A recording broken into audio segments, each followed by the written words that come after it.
From the Library of Congress in Washington, D.C.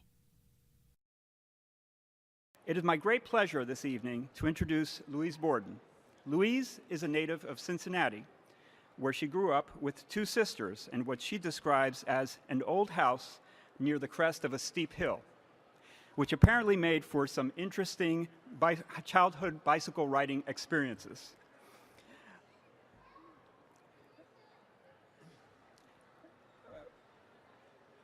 Louise grew up fascinated by stories of ordinary people and their relationship to historical events. Louise caught the reading bug in elementary school when she discovered that her school library contained a treasure trove of chapter books, biographies, and stories that took her far away to other countries and cultures. Her school library and those shelves of books were her happy place. An avid reader of nonfiction and historical fiction, Louise majored in history at Denison University. She worked as a teaching assistant and later as a teacher for young children, and realized a lifelong dream when she became co-owner of The Bookshelf, a bookstore in her hometown of Cincinnati. In 1971, Louise married Peter Borden and it was when the younger of their two daughters started elementary school that Louise began work on her first children's book, Caps, Hats, Socks, and Mittens, a book about the four seasons. Her love of history has come into play in many of the more than 30 books for young readers, both fiction and nonfiction, that have followed, including His Name Was Raoul Wallenberg, The Little Ships, The Historic Rescue at Dunkirk, Fly High, the story of Bessie Coleman, and her most recent book, Across the Blue Pacific, a World War II story. Among Louise's recent nonfiction books is The Journey That Saved Curious George, The True Wartime Escape of Margaret and H.A. Ray, a book that describes the remarkable partnership of the Rays and their dramatic escape from war-torn Europe to build a new life in America. This book is especially timely because this September marks the 75th birthday of Curious George. And I believe this evening Louise will be discussing the story of the Rays and how her research during her travels led to her writing The Journey That Saved Curious George. So now please join me in welcoming Louise Borden. Thank you so much. Thank you so much, Ramon. Thank you. What a nice introduction. I wish my mom were here, because all of my life wasn't like that. But anyway, thank you. So, gosh, we got bright lights here and everything. And I'm kind of a casual speaker, so I'll be walking around a little bit, and I'm going to show you some visuals. But it's a real thrill to be at this amazing place of books. So many readers. And I just met a woman from California who came all the way to attend the book festival. My husband and I lived in the DC area for 5 years between 2007 and 2013. And I was a big fan of the Library of Congress. I lived there. While my husband would go to work, I would go to work at a desk at the library. So it's a thrill to be part of this great organization that's sponsoring the book festival. So I think we'll turn my slide. Oh, okay, the slides are on. And yes, I have written many books, but I feel like The Journey That Saved Curious George is one of my most important books because I was a pathfinder and had to show you where the Rays went when they escaped during World War II and came to America as immigrants, which is really a telling story. It's an American story, and we have so many immigrants coming now with energy and hope and creativity, just like Margaret and Hans. So I'm going to step away from this and kind of walk around down here. And we have this beautiful poster that was designed, and the theme of this year's festival is Journey into the Unknown. And I'm going to take you on two journeys tonight. Thank you, Library of Congress. Oh, there's George as a reader. Even George is our reader, isn't he? He's 75 years old this year. Isn't that just remarkable? So, Curious George, Alan Drummond, the illustrator of the book, and I all welcome you to the story behind George's publication 75 years ago. Here's our team: readers, writers, artists, and detectives from all across the U.S. Indeed, George inspires all of us to celebrate curiosity. So join two journeys with us. Now remember, today is September 24th, 2016. So I want you to become detectives as we learn where George was 76 years ago today. Was he in France? Was he in Spain? Was he in Portugal? Was he in Brazil? Was he in the USA? Let's find out. So as Ramon told you, I grew up in Cincinnati. I was the middle of three girls, no boys in our family, but we were very curious kids. And I went off to elementary school, and I was familiar with the Curious George books. You can tell that I went to school in the 50s when the pictures were in black and white. And one of my classmates is here today, Beth Fotheringill. I didn't show our first grade picture, Beth, but we went to the same elementary school, and she is a wonderful librarian here in DC at John Eaton School. So when we were little girls, we were reading Curious George Rides a Bike, but I had no clue what the H and the A stood for in H.A. Ray. Then I got older, went to high school, went to college, and one summer I took a bicycle trip as part of a study group. I was in Europe for 6 weeks, and notice what my sister, who was also on the trip, and a friend are wearing. They're not wearing sneakers, they're not wearing Nikes, they're not wearing athletic gear. You know, we were wearing skirts, flats, and just had a few belongings on our bicycles. And during college, I was studying World War II.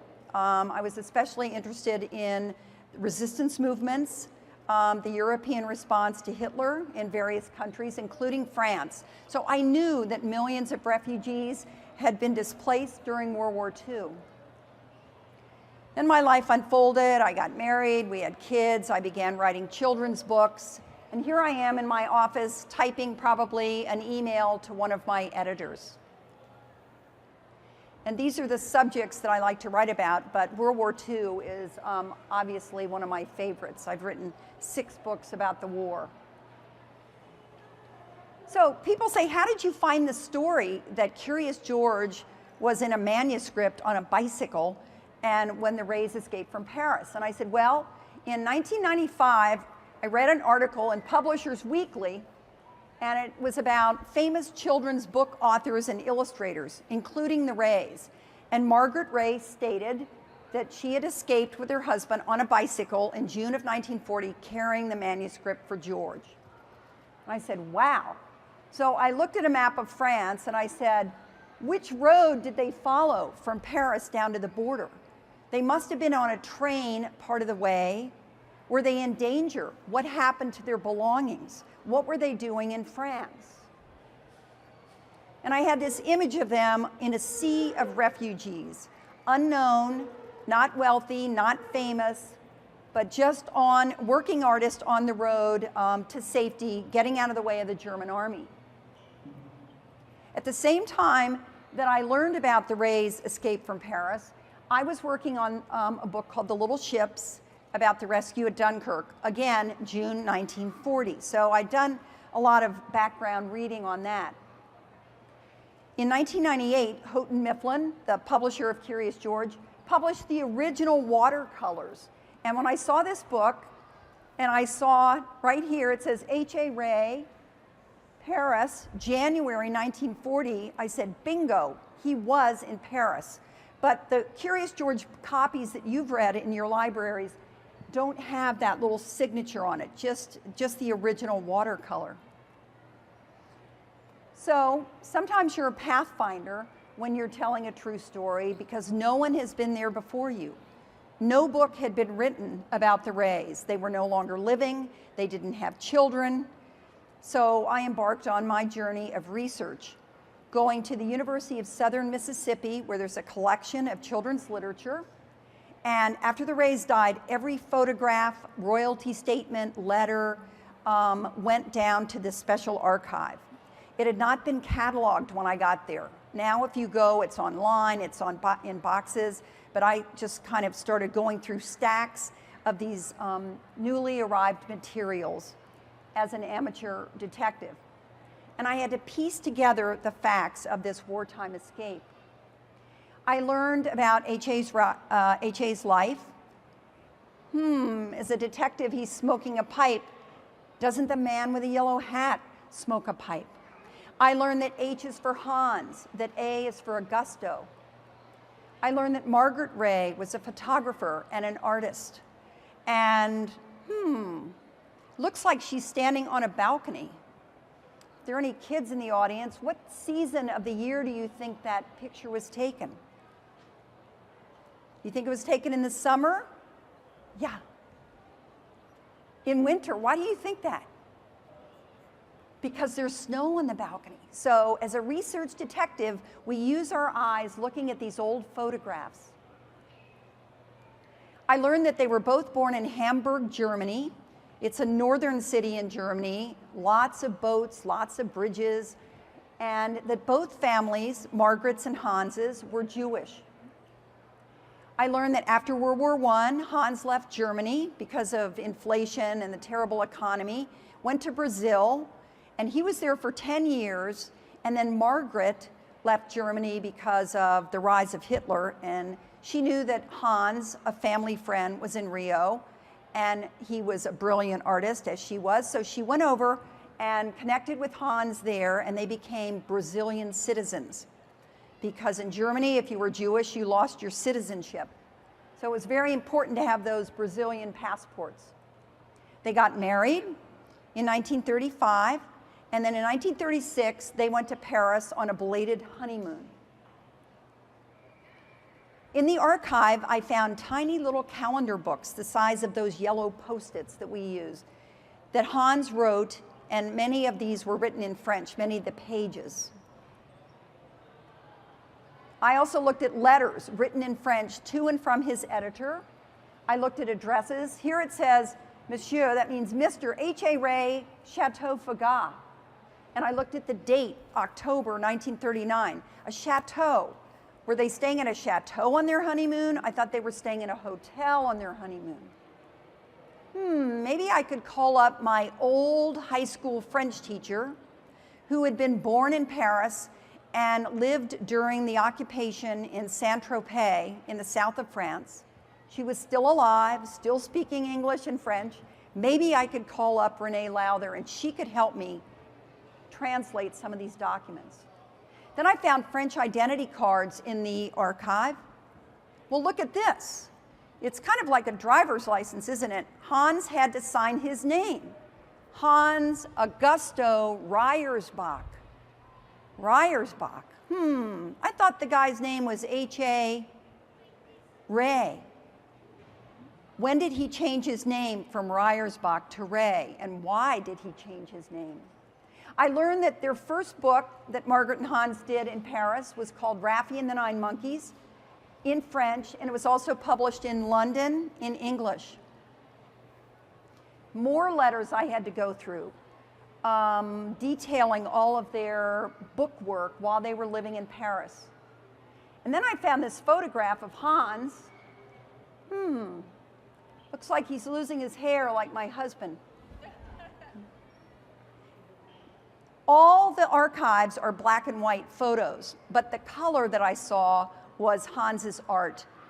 And then when I saw this painting that he had done at the age of 8, titled Horses in the Park, I thought, bingo, I'm going to use that to bring the reader into the story and start the book with Hans as a little boy growing up in Hamburg, Germany. Here's a telegram. Have had a very narrow escape. Baggage all lost. Signed, Ray. Amazing. No one had dusted off the history until I was curious about their escape. I realized that in those little calendar books, if I could enlarge them on a Xerox machine and translate them, that Hans was going to tell me day by day where he went on their escape from Paris. Here it says, this is June 12th, left Paris at 5:30 by bicycle to Étampes, a town about 25 miles south of Paris. So a working title was where I began. My titles usually change, and The True Escape of Curious George is still kind of the title I think of this book as having. I went to the Terrace Hotel where the Rays spent their honeymoon and then ended up living in the hotel for 4 years, using my passport, of course. As the writer, you want to find the best details to draw the readers in. A young reader and also adult readers, because the Rays story is for all of us. You listen for a word or phrase from people you meet along the way, people who were there. You listen to their story. This is Jean-Max Arand, who is the owner of the Terrace Hotel. He was 10 years old when the Nazis came into Paris and told me about his family story. As a detective, you rent a car in Paris and you head south on narrow roads. Sometimes you're gripping the steering wheel. So I took a car, whereas the Rays were on bicycles. Then I was looking for that chateau. You take a train to the same station that Hans noted in his diary to follow in the Rays' travel footsteps.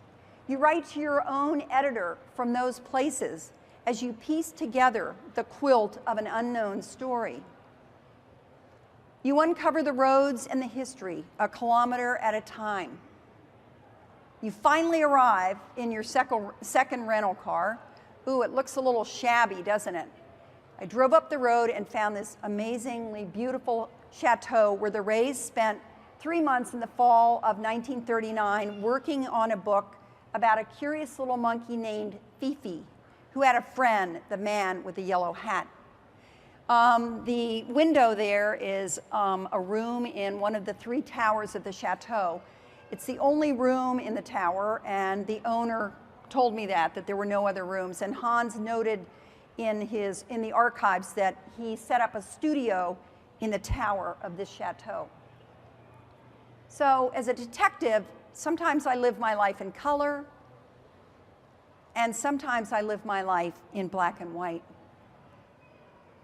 But of course, I'm writing a book in the 21st century. This is a kid who lives in Lectoure, the little town where Hans noted in his diary that he bought paint and paper for his artwork.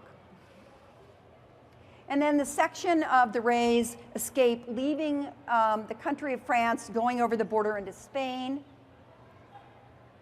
Here, these are 21st century readers and fishermen on those coastal towns. I wasn't able to go, but I sent a friend of mine, and he connected with 2 Spaniards, a French translator and driver.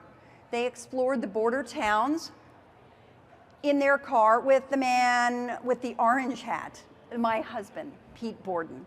So he was my research detective. So on these 2 journeys into the unknown, the Rays had help along the way during their escape, and I too had help along the way in my research. So when I signed a contract for this book, I signed a 2-book contract, which was unusual for me and fun. And the other book was called Across the Blue Pacific. So I had finished the text for The Journey That Saved Curious George. So I was then working on Blue Pacific, and it was the illustrator's turn to work on The Journey That Saved Curious George. Alan Drummond, who lives in England. So the book was finally published in 2005 in hardcover, came out in 2010 in paperback. And I loved opening the book, and my favorite part is the end paper with the map.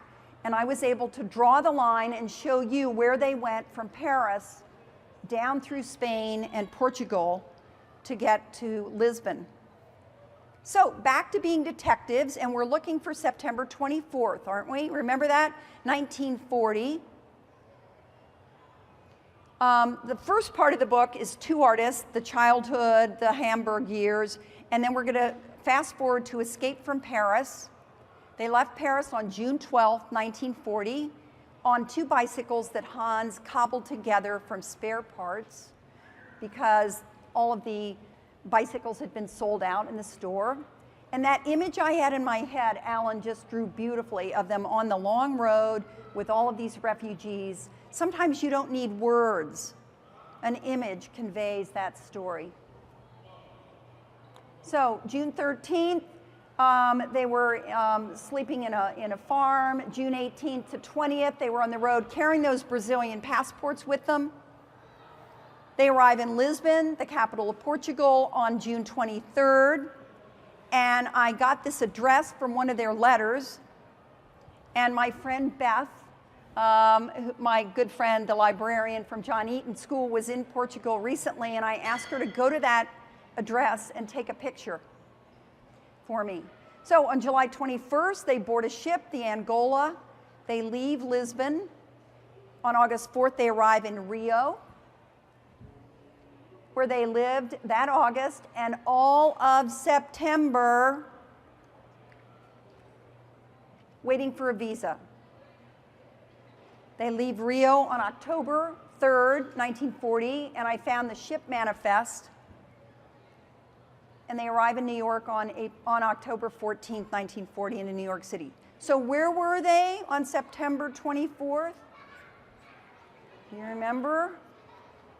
They were in Rio, Brazil, where we just had the Olympics.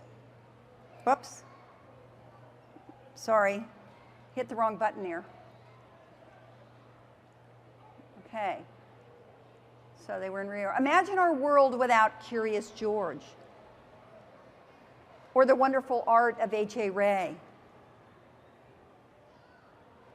In late September 1940, 3 months after the Reys escaped from Paris, and while they were waiting in Rio, a Nazi ordinance required all foreign Jews living in the occupied zone to register at police stations. Beginning in June 1941, thousands of foreign Jews were deported from France to Hitler's death camps. On August 17, 1941, in America, Curious George was published by Houghton Mifflin. Margaret and Hans were lucky, and they left Europe before the full horror and tragic events of the Holocaust unfolded. So, Houghton Mifflin, Alan and I have made this new young reader's edition. It's smaller than the original book, as a birthday gift to George, with a new Become a Detective section at the end of the book. So we can share kind of the excitement of research and get kids excited about that too. And in October, the complete adventures, the 7 original books will be published, including a scrapbook 20-page retrospective that I wrote for kids at the end of that book. What would Margaret and Hans say about their remarkable legacy to all of us? Well, I think they would just be thrilled at what has happened in the last 75 years with their curious little monkey. George is certainly our ambassador for reading around the world, and I really love, this is one of my favorite illustrations, because they're coming down that gangplank holding those important travel documents, those passports. So I've made passports with kids in schools and put visa stamps in them, and I think of all the people coming to our country now with those passports. And here, these readers are at the beginning of wonderful book journeys. Someday they will be coming to this wonderful book festival. New work is an unknown journey for me. Each book always has its own voice, but writing about kindergarten and baseball is different from writing about war. So I kind of have to plant my pole, and right now I'm back on a story about World War II. And I did a lot of that research at this beautiful Library of Congress, where we were last night. And when I get a little discouraged, I think of Hans, I look at his sketches, I look at their identity cards, and I go back to Paris and hang out with Jean-Max at the terrace. His hotel will always hold echoes of long ago years. Indeed, the courage of the Reys and George is always with me on my new writing adventures. And now I'm sure Margaret and Hans would agree it's time to head to dinner. and George is telling us that it's the end. So we might have time for a question or two. Where's my timekeeper? Oh, right there. Okay, so there we go. So does anyone have a question, or I've been yammering at you and it's late in the day and you've been listening to 50 other authors, so any questions? Oh, here we go. Well, the last time that we connected was an email that I sent to you as you were boarding to Are you flight. James? Yes. Oh, nice to meet you, James. Thank you. Dr. James Hughes. Well, thank you. Yes. Just a beautiful tapestry, and it's just the amount of an enormous effort on your part is just so appreciated. So thank you. Thank you very much. And go Nats. You've got your Nats cap on. Yeah, go Nats. Go Nats. Yeah. Okay. I have one question. Oh, sure. Was there anything on this long journey that shocked you and actually maybe even upset you that you found out? I don't think anything shocked me or upset me, but I learned some things about Margaret and Hans, and I just fell in love with them. But Hans was a man of great habit, and Margaret was very energetic and kind of the rambunctious one of the two. And I noticed that in their handwriting too. And so I would look at little details like that.